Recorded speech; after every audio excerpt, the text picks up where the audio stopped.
What's up guys, welcome to this week's episode of Netflix Recommendations. Please don't forget to subscribe and let's get straight to it.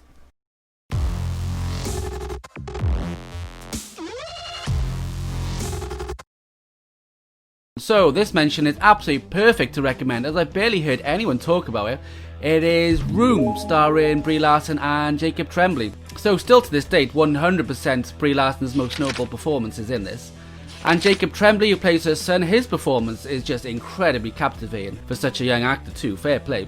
So the premise is there is a mother who is confined to this really small room with her son, who I believe is around the age of 5, and he's seen nothing but the inside of this space, which just has basic facilities. Now I won't give away how they got there and why, etc, just see it for yourself, it is so good. The chemistry these two actors have is just incredibly endearing and sentimental. So not only are they trying their best to cope within this ridiculously claustrophobic space, they're also trying to find a means of escape too, which leads to an awesome amount of thrill and tension. Jump, run. From what I remember as well, a tear or two did emerge from my eyes as well. Either that or my wife keeps leaving onions around the room. But yeah, watch this ASAP. I don't know how it would be at all possible to dislike this movie. It would be up there personally as one of my favourite thrillers for sure. Yeah, so Room, a big thumbs up from me. Get on it.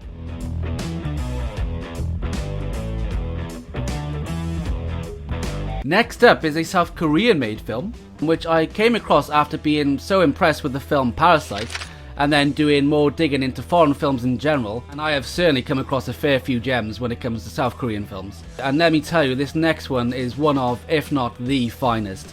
It is called The Handmaiden, directed by Park Chan-wook, who is most well known for Thirst and Oldboy. I've personally not seen Thirst, but Oldboy is absolutely fantastic.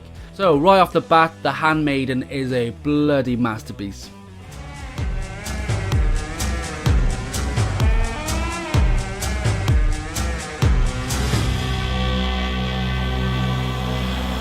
And I was surprised beyond comprehension, not only because I couldn't believe I hadn't heard of it before, or wasn't recommended by anyone, but because of it being a period drama, which I do not believe I've had this much appreciation for a movie in that particular genre before. It does have thriller elements too, and is fairly dark also, which I think was the added bonus. So the plot is this handmaiden goes to work for this family and falls in love with one of the family members.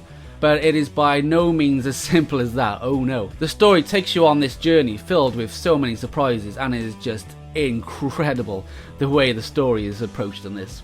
All the technical aspects to this too are just so masterful and stunning to behold, like the cinematography, the directing, and the costumes. It's interesting too because most of the South Korean films I've seen are mostly horror or thrillers, which are genres I would tend to seek out more. Yet one of my favourite South Korean movies now is a period drama, but a very dark one at that. But yeah, seriously for me this is a perfect 10 out of 10 movie. I have been dying to talk about it properly for ages. I couldn't believe it when I seen this was coming to Netflix.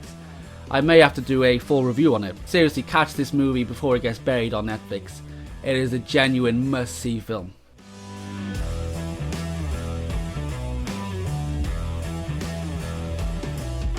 So for me, this is one of the last great Jim Carrey movies, out in 2005, and is a remake of the 1997 version of the same name. It's the comedy Fun with Dick and Jane. Now, I don't think I've ever had a conversation with anyone about this film, or even know of anyone that has even seen it. Hence why I think it would make a great underrated recommendation. Now, if you're just in the mood for something light and fun, then this is one of them perfect films to watch. I realise as well there are a number of people who consider Jim Carrey to be, let's say, a bit too over the top.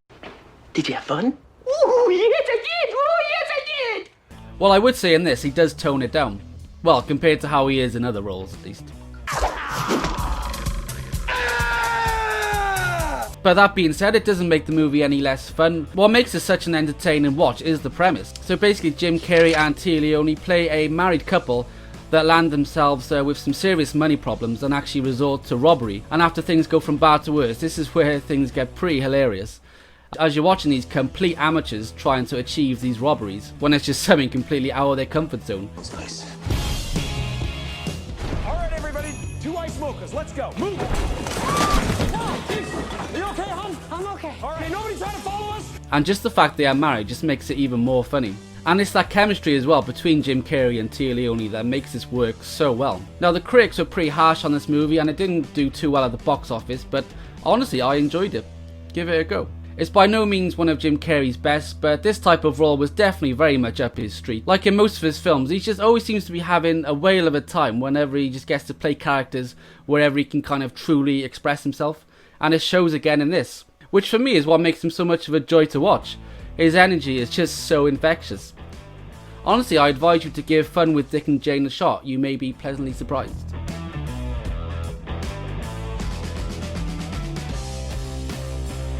Thank you so much for watching this week's episode of Netflix Recommendations. So just to remind you, the films I recommend this week are Room, The Handmaiden and Fun with Dick and Jane.